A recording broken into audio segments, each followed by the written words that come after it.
Assalamualaikum warahmatullahi wabarakatuh.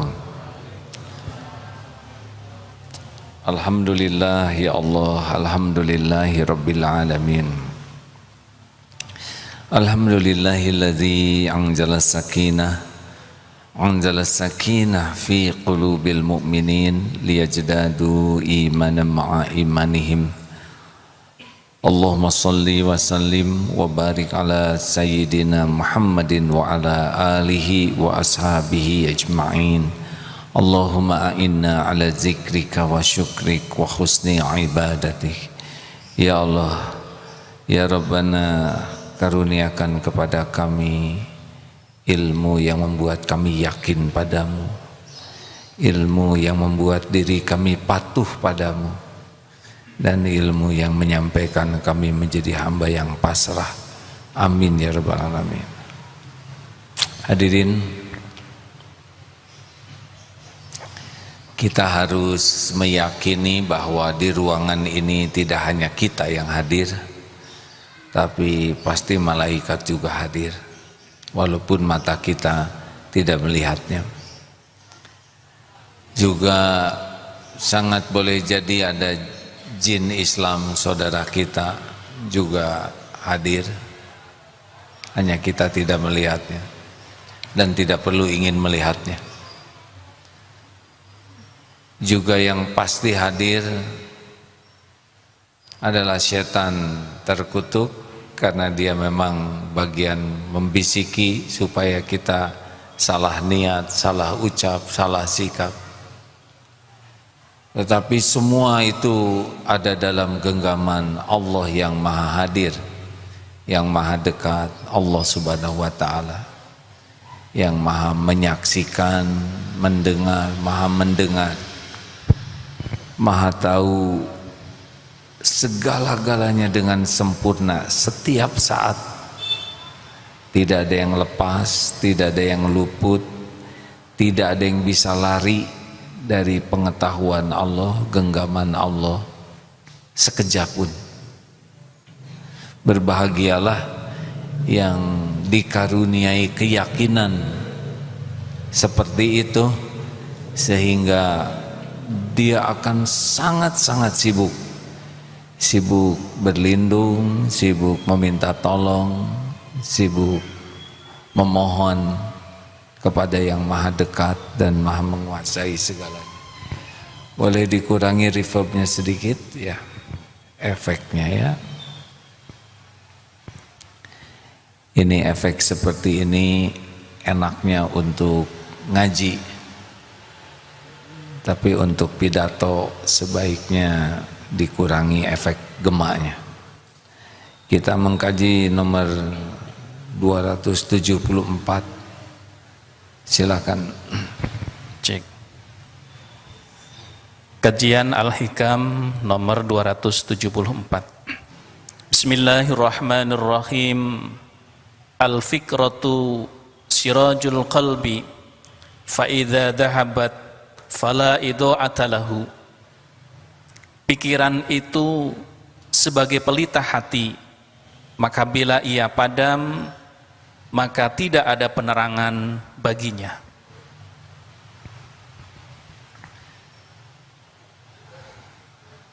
Al-fikratu sirajul qalbi. Pikiran itu sebagai pelita hati. Yang dapat saya pahami begini, seperti surat Ali Imran ayat 190, 191 ya. Kita bisa simak bahwa orang yang ulil albab, orang yang berakal itu seperti apa? Fadhal. Quran surah Ali Imran surah ke-3 ayat 190 dan 191. A'udzu billahi minasy syaithanir rajim.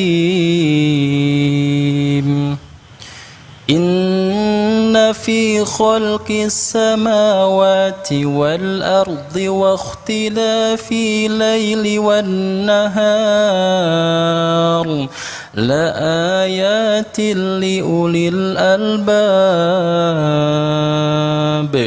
الذين يذكرون الله قياما وقعودا وعلى جنوبهم ويتفكرون في خلق السماوات والأرض ربنا ما خلقت هذا باطلا سبحان فقنا عذاب النار.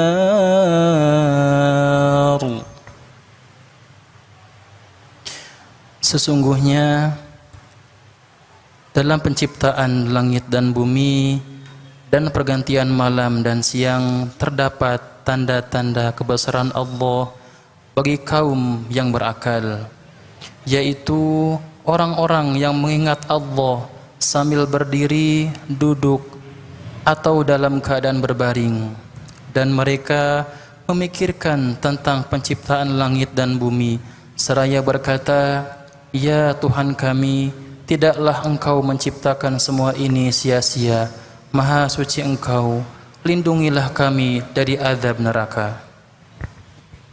Jadi yang paling mahal dari akal pikiran kita itu adalah menemukan ayat-ayat Allah.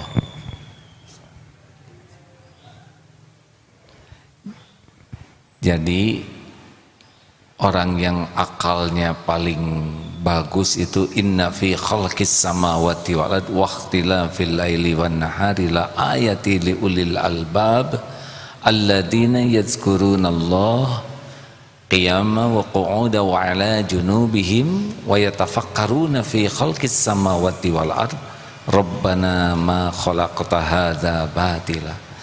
Berdiri, duduk, berbaring, tidak bisa lupa ke Allah. Berdiri, duduk, berbaring itu adalah aktivitas kita full. Kita ada aktivitas berdiri, ada aktivitas sambil duduk, ada aktivitas sambil berbaring, tidur, istirahat, dan semuanya ini ternyata harusnya zikrullah. Mengapa zikir itu sangat terbantu dengan akal kita, ya? Karena akal kita memproses apa yang kita lihat, kita dengar, kita rasa, dan itu ujungnya dari semua yang terekam oleh cara berpikir kita itu haruslah Allah. Seperti sekarang ini, siapapun yang hadir ini seharusnya otak kita tuh mengetahui siapa yang hadir, dan yang hadir ini pasti ciptaan Allah. Tidak mungkin yang hadir menciptakan dirinya sendiri, benar? Mata kepada ciptaan, hati kepada pencipta, itu sudah lezat sekali hadirin, ya. Seperti melihat di luar banyak pedagang, langsung bagi orang yang benar-benar hatinya tercahayai melihat bagaimana ciptaan Allah yang beragam bentuknya. Ini manusia saja dulu, bagaimana Allah menciptakan dan mengurus setiap orang. Jadi kalau kita lihat orang-orang sebanyak ini misalnya, ini semua pasti ciptaan Allah dan pasti semuanya diurus Allah. Diberi makan, diberi minum, diberi akal, diberi pakaian, ini semua ada rezekinya, Allah yang memberi. Jadi mata melihat makhluk langsung terpikir bagaimana Allah membentuk, membeda-bedakan setiap makhluk.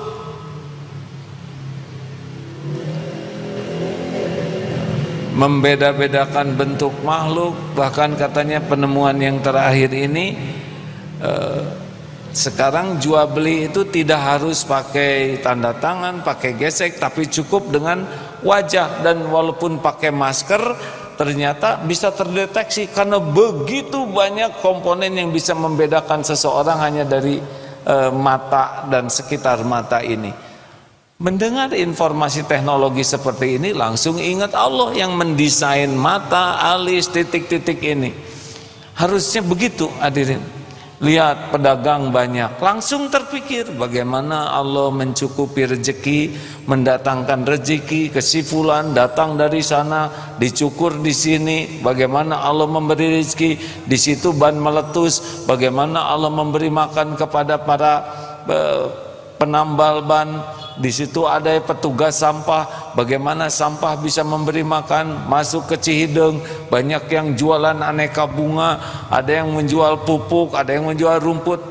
Semua ini harusnya melihat, oh Allah mencukupi hamba-hambanya.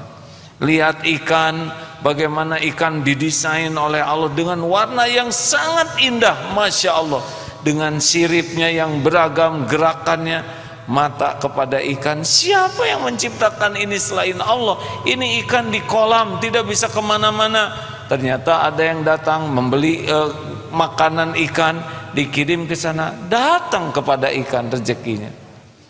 Jadi kalau kita hanya lihat indahnya alam, lihat indahnya binatang, lihat cakepnya orang, tapi tidak sampai otak kita memproses menemukan Allah, itu rugi bagi kita. Karena semua yang Allah perlihatkan ini adalah agar kita mengenalnya, mengenal janjinya, mengenal kekuasaannya, mengenal jaminannya. Jadi sebetulnya ada satu yang paling asyik dalam hidup ini. Ada yang paling asyik dalam hidup ini adalah bagaimana sambil kita menatap, mendengar, menyimak, memperhatikan dan merasakan adalah bagaimana kita jadi ingat kepada Allah Subhanahu wa ta'ala. Mau kemana itu? Kasihan, udah cukup di pinggir saja, nggak apa-apa Pak. Ya sudah.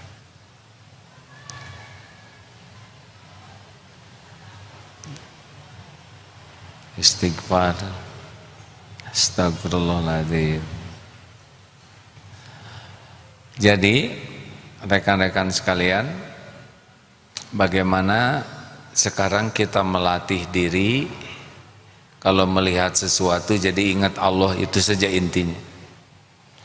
Makin telat ingat ke Allahnya, maka biasanya sikap kita turun kualitasnya. Ketika saya lihat ada anak di sana, hakul yakin itu anak ciptaan Allah. Anak belum paham ini majelis ilmu. Anak juga bagus berada di majelis ilmu. Hanya mungkin tempatnya harus dicarikan yang pas dengan dunia anak-anak. Karena kalau bergerak terus kecenderungannya orang melihat yang bergerak. Tinggal kita bantu, dan kewajiban DKM ya, untuk membantu anak-anak bisa mendapatkan nikmatnya di rumah Allah, dan yang lain pun mendapatkan nikmatnya ibadah dan mencari ilmu. Lanjut ya. Jadi yang harus dilatih oleh kita adalah kecepatan kita ingat Allah. Karena fadzkuruni adzkurkum, kita ingat ke Allah dan Allah pasti tahu. Maka Allah pun mengingat kita, memperlakukan kita dengan spesial. Ini semua diingat oleh Allah, tidak ada satupun yang lepas dari pengetahuan Allah dan ingatan Allah, pengurusan Allah, semuanya kita juga. Tetapi ada yang diurus oleh Allah, ingat kepada yang mengurusnya. Ada yang diurus oleh Allah, tidak ingat. Nah, kalau kita zikir, ingat, Allah maha menatap, Allah maha mendengar, Allah yang menguasai semuanya. Nanti Allah turunkan, yang pertama adalah sakinah. Ala bizikrillah tatmainnul qulub. Turun. Hati ini kita tidak tahu di mana, seperti apa, tapi ada qalbu tuh, dan Allah yang menciptakannya. Kita tidak bisa mengakali ingin tenang, tenang yang asli itu kalau ditenangkan oleh Allah. Tapi kan ada pel penenang juga ciptaan Allah, hadirin. Tidak ada yang ada di jagat ini kecuali Allah yang menciptakannya. Nah, kalau orang bersandar kepada pel penenang, maka dia dapat dari sandarannya. Tapi kalau orang bersandar kepada Allah, Allah turunkan, dan ketenangan yang asli, ala bizikrillah tatmainnul qulub. Camkan hatimu hanya akan tentram dengan mengingat Allah. Jadi kalau di sini sudah tenang, sudah makin terkendali itu. Nanti biasanya Allah juga, kalau kita terus minta tolong ke Allah, ini saya ada masalah, ingat masalah terjadi ma asaba min musibatin illa biiznillah. Tak ada satupun musibah yang menimpa kecuali dengan izin Allah. Wa may yu'min billah yahdi qalbah. Barang siapa yang yakin kepada Allah, beriman kepada Allah, Allah memberi petunjuk di hatinya. Tuh, nanti ada hikmah dibuka, ada pikiran. Allah tahu cadangan pikiran yang ada di pikiran kita dari perjalanan hidup berpuluh tahun ini. Nanti kalau Allah buka filenya, ingat kita. Kalau tidak ditolong oleh Allah, susah ingat. Padahal ilmu begitu banyak, pengalaman begitu banyak. Allah bantu kita ingat apa yang harus kita ingat. Kalau belum ada inputnya, Allah datangkan input lewat apapun. Mungkin lewat ketemu orang yang memberikan pengalamannya. Mungkin kita sepertinya tidak sengaja buka grup dan ternyata ada tausiah yang cocok dengan yang kita perlukan. Atau mungkin kita duduk di masjid, ternyata sesudah ngobrol yang disampaikannya itu solusi. Atau membuka acara ini, tidak ada yang kebetulan. Siapa yang takdirnya ilmu ini harus sampai, nonton dia acara ini, datang ke sini. Kalau toh ada, oh iya, sesudah menyimak, oh iya ya. Nah itu Allah tahu pertanyaan di hati kita, Allah tahu kebingungan kita, Allah tahu bahwa kita tuh harus bagaimana nih saya. Setiap pikiran orang Allah tahu. Setiap kebingungan orang tahu. Bahkan ada orang yang tidak mengerti kenapa dia bingung, Allah juga tahu. Nanti Allah berikan jalan. Semua manusia adalah ciptaan Allah, milik Allah, dan bisa digerakkan oleh Allah jadi jalan ilmu. Semua kejadian dalam kekuasaan Allah. Kita bisa melirik sesuatu dan ternyata lirikan itu jadi ilmu, jadi solusi. Kita sepertinya tidak sengaja, mungkin kita jatuh, nauzubillah, tapi dengan jatuh itu kita ketemu dengan dokter dan itu bisa jadi ilmu.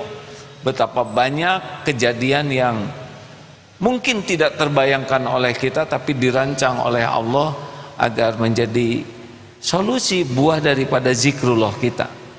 Jadi sebetulnya masalah yang kita hadapi itu tidak ada yang bahaya aslinya. Semuanya ada dalam pengetahuan Allah secara sempurna, termasuk solusi-solusinya. Tidak ada yang tidak diketahui Allah. Innallaha bikulli syai'in alim. Yang menurut kita ini persoalan pelik sekali, itu versi kita manusia. Tapi bandingkan persoalan yang pelik itu dengan peliknya, rumitnya tubuh kita saja. Jangan tubuh, mata saja. Coba kerumitan mata ini tidak terbayangkan. Beres-beres saja hadirin, diurus oleh Allah. Makanya kalau kita merasa aduh masalah saya pelik sekali, sebetulnya bukan itu masalahnya. Masalahnya adalah satu, cita-cita dia siapa, apa. Kalau cita-citanya hanya duniawi, harta, gelar, pangkat, jabatan, posisi, kedudukan, popularitas, follower, subscriber, awet muda dan sebagainya, kalau itu ya pelik dibikin sendirilah. Kalau udah cita-citanya keridhaan Allah, ampunan Allah, pahala, husnul khotimah, ringan hisab, yang jadi cita-citanya adalah bisa masuk surga, berjumpa dengan Allah. Coba itu. Kalau sudah cita-citanya ke sana dan Allah tahu, itu persoalan udah beda. Tapi kalau pecinta dunia berat. Kalau pecinta akhirat, pecinta Allah ringan. Yang kedua, kepada siapa nih kita bersandarnya? Itu yang bikin berat ringan tuh. Kalau bersandar ke tabungan, bersandar ke orang tua, bersandar ke gaji, bersandar ke atasan, bersandar kepada pemberian orang, bersandar ke aset, bersandar ke tabungan, udah berat aja. Tapi kalau bersandar ke Allah, wa may yatawakkal 'alallah fahuwa hasbuh, bulat, Allah lah satu-satunya yang bisa menolong saya. Hasbunallah wa ni'mal wakil, ni'mal maula wa ni'man nasir. Selain Allah la haula wala quwata illa billah. Rasakan, beda pasti hatinya. Dan yang ketiga, kesibukannya apa? Kalau kesibukannya memposisikan diri orang yang layak ditolong Allah, itu beda tuh. Dengan memposisikan diri sibuk menyelesaikan masalah sendiri, dengan sibuk menyelesaikan masalah dengan memposisikan diri amal-amal yang layak ditolong Allah. Makanya ada yang ada masalah tuh, wow, sibuk telepon sana telepon sini. Ada yang timpa masalah, alladzina idza asabathum musibah qalu innalillahi wa inna ilaihi rajiun. Ingat, qadarullahi wa ma syaa fa'al. Ini sudah takdir Allah dan Allah berbuat apa yang dikehendakinya. Karena tidak harus tergesa-gesa, maka ambil wudu, sholat sunnah 2 rakaat, udah pakai prosedur itu. Wasta'inu bisabri wassalah.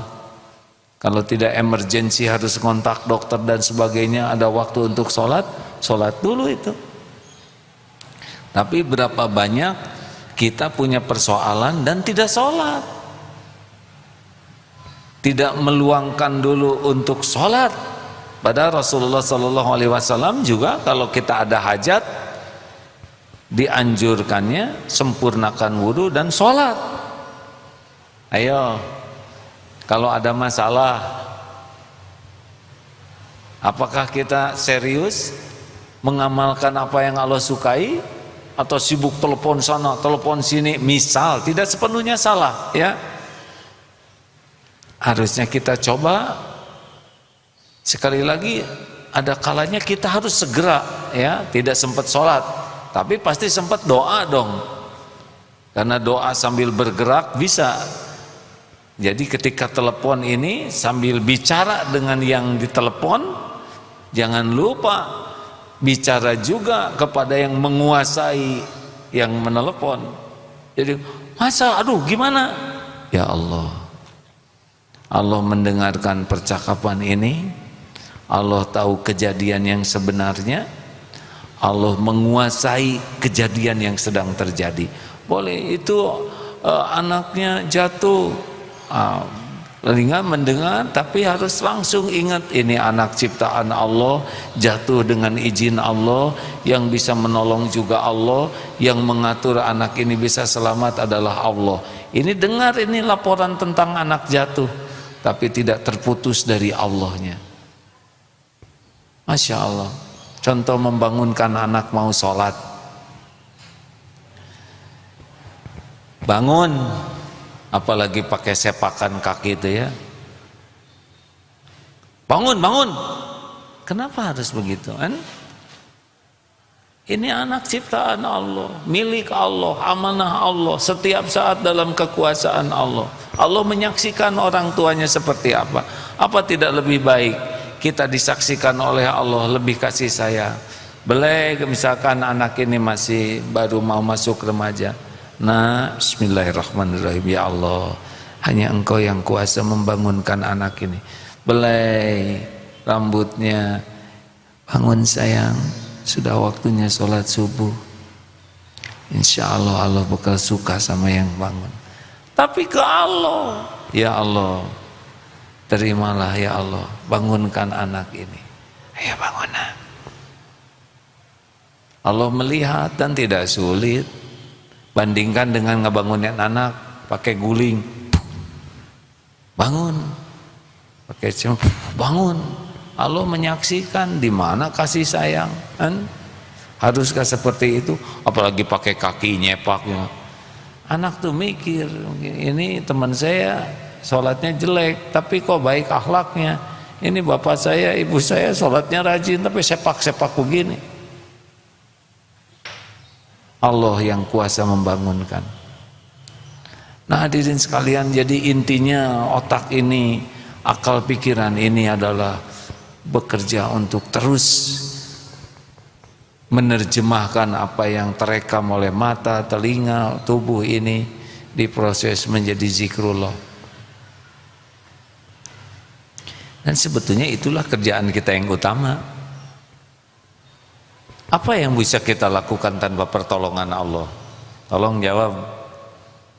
Apa yang bisa kita lakukan tanpa pertolongan Allah? Gak ada. Kita ini la haula wala quwwata illa billah. Kita ini tidak ada daya, tidak ada kekuatan tanpa pertolongan Allah.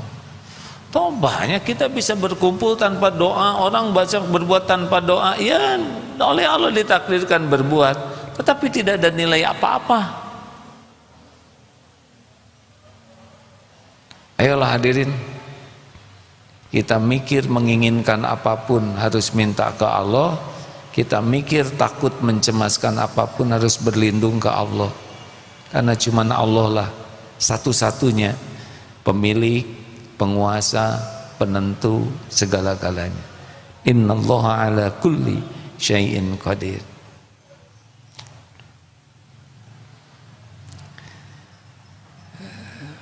Mendengar ini mudah, tinggal duduk saja begitu ya. Berbicara agak susah sedikit dibanding mendengar. Mempraktekannya harus dengan mujahadah. Kenapa? Ya karena sunnatullahnya setan itu membuat kita lupa ke Allah. Tapi itu juga cuma membisiki saja sebetulnya. Tapi masalahnya kita suka ikut bisikan yang jelek itu. Atau gimana supaya kita tidak dibisikin setan? Biarin aja dia ngebisikin. Yang penting, apa yang penting? Halo, yang penting apa? Nyuruh setan bungkem, itu pekerjaan dia ya. Yang paling penting kita dilindungi Allah, beres ya. Mau sampai dower setan menipu kita, kalau kita dilindungi Allah selamat. Pertanyaannya, kalau lagi situasi sulit nih, banyak godaan, pernah tidak kita nyebut a'udzubillahi minasyaitonirrajim? Enggak kan? Ada sesuatu yang menggoda, yang nyata kelihatan, banyaklah dari internet, dari HP. Pernah tidak kita a'udzubillahi minasyaitonirrajim? Enggak, kenapa? Karena itu yang paling ditipu supaya enggak keluar doanya. Malah subhanallah, masya Allah gitu, enggak pas ya. Padahal Allah melihat.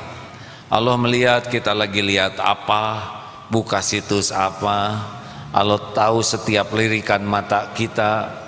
Allah tahu pertemuan dengan siapapun. Dan setan pasti membisiki.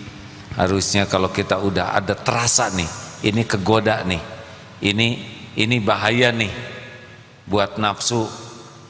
A'udzubillahi minasyaitonirrajim. A'udzubillahi minasyaitonirrajim. Pasti Allah mendengarkan orang yang berlindung kepadanya. Pasti loh hadirin. Dan Allah tahu kita berlindung kepadanya dan mudah saja kita tidak tertarik dengan tipu daya setan. Jadi itulah sebetulnya pekerjaan inti yang harusnya kita miliki, senantiasa kontak dengan Allah, senantiasa minta tolong ke Allah, berlindung ke Allah, dan nanti Allah yang mengatur hati, pikiran, lirikan, ucapan, gerakan kita. Dengan pertolongan Allah nanti kita jadi solusi. Apakah kita sendiri yang menyelesaikannya atau Allah bolak-balik orang lain menyelesaikannya? Mudah aja bagi Allah. Bisnis lagi susah, ya kita harus tahu bahwa yang menggerakkan pembeli itu adalah Allah. Oh kalau gitu kami belum dikasih rezekinya, ya tapi Allah tahu ini yang dagangnya ini benar atau enggak, ibadahnya benar tidak, husnudon tidak ke Allah, tobat tidak. Bisa jadi dimampetin oleh Allah itu buah daripada kelalaiannya ke Allah. Jadi tidak cukup, memang sekarang takdirnya sedang seret ya. Padahal takdir seret itu sangat boleh jadi diundang oleh perilakunya yang layak diseretin. Halo?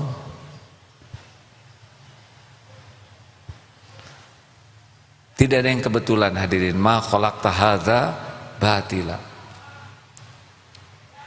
Sedang diam, tiba-tiba ada kiriman anak kecil hafal Quran. Itu kebetulan bukan? Allah sengaja ngirim itu. Untuk apa ya? Ya untuk tahu aja itu kecil-kecil bisa hafal, masa aki-aki nggak hafal? Tapi aki-aki makan ingatannya beda tuh. Iya, ngeres hadirin ya.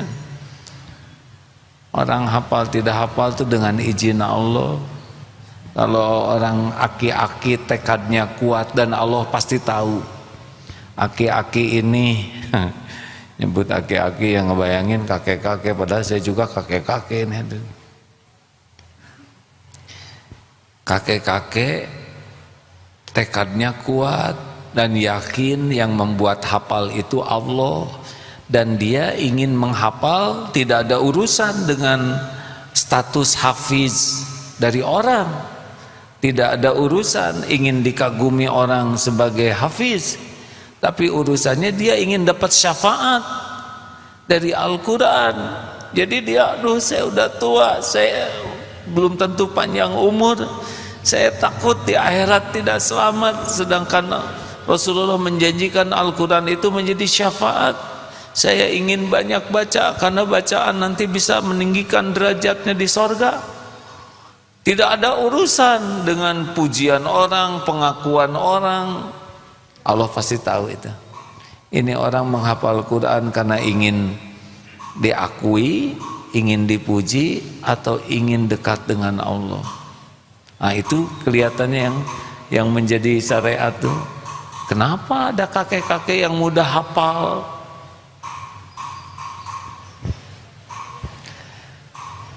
Jadi Allah tahu persis pikiran, hati, apapun yang kita lakukan.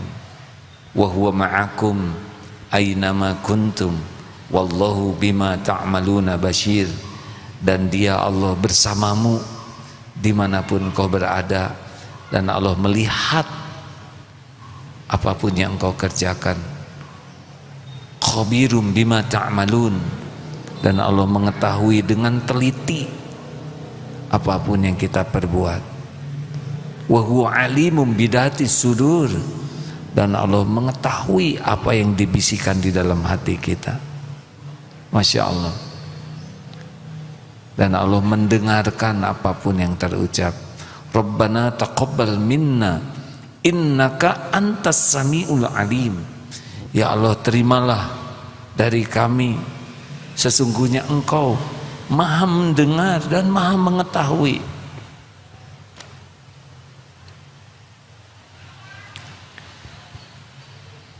Jadi masalah terbesar kita itu adalah lupa ke Allah. Kalaupun ingat, kurang yakin, sehingga tidak keluar husnuzonnya kepada Allah. Semoga Allah menggolongkan kita menjadi ahlul yakin. Allahumma a'inna ala zikrika wa syukrik wa husni ibadatik. Allahumma inna nas'alukal huda wa tuqa wal afafa wal ghina. Allahumma inna nas'aluka imanan kamilan wa yaqinan sadiqan wa qalban khashi'an wa lisanan zakiran. Allahumma rzuqnal istiqamah ya muqallibal qulub, sabbit qulubana ala dinik. Allahumma musarrifal qulub, sarrif qulubana ala ta'atik. Rabbana la tuzigh qulubana ba'da idh hadaitana wa hab lana min ladunka rahmah innaka antal wahhab. Ya Allah, wahai penggenggam lahir batin kami, karuniakan kepada kami hati yang hakul yakin padamu, sehingga setiap saat hanya Engkau ya Allah yang memenuhi hati ini. Hanya Engkau ya Rabb yang membuat hati ini bahagia bersamamu. Jadikan hari-hari yang tersisa ini seluruhnya ya Allah bersamamu di jalanmu, hanya karunamu, hanya karena ingin ridhomu, hanya karena ingin bisa pulang berjumpa denganmu. Jangan biarkan duniawi ini menyilaukan kami, memperbudak dan menghinakan kami. Ya Allah, jangan biarkan nafsu, syahwat, amarah membuat kami terhijab darimu. Ya Rabb, titipkan kepada kami dunia yang membuat kami dekat denganmu. Ya Allah, jadikan hari-hari yang tersisa ini penuh berkah, penuh maslahat bagi hamba-hambamu. Engkau yang memberi manfaat. Pilihlah diri-diri kami menjadi bukti indahnya Islam, bukti indahnya yang beriman. Jadikan kami jalan hidayah bagi yang belum mengenalmu, jalan ilmu bagi yang masih jahil. Jadikan kami menjadi jalan ya Allah rizki yang halal, jalan kebahagiaan. Engkaulah Maha Pemberi ya Wahhab. Namun peliharalah hati kami ya Allah, agar benar-benar semuanya bersih, qalbun salim. Rabbana ighfir lana wa li ikhwanina alladhina sabaquna bil iman wa la taj'al fi qulubina ghillan lil ladzina amanu. Rabbana atina fid dunya hasanah wa fil akhirati hasanah wa qina adzabannar. Subhana rabbika rabbil izzati amma yasifun wa salamun alal mursalin walhamdulillahi rabbil alamin. Terima kasih hadirin.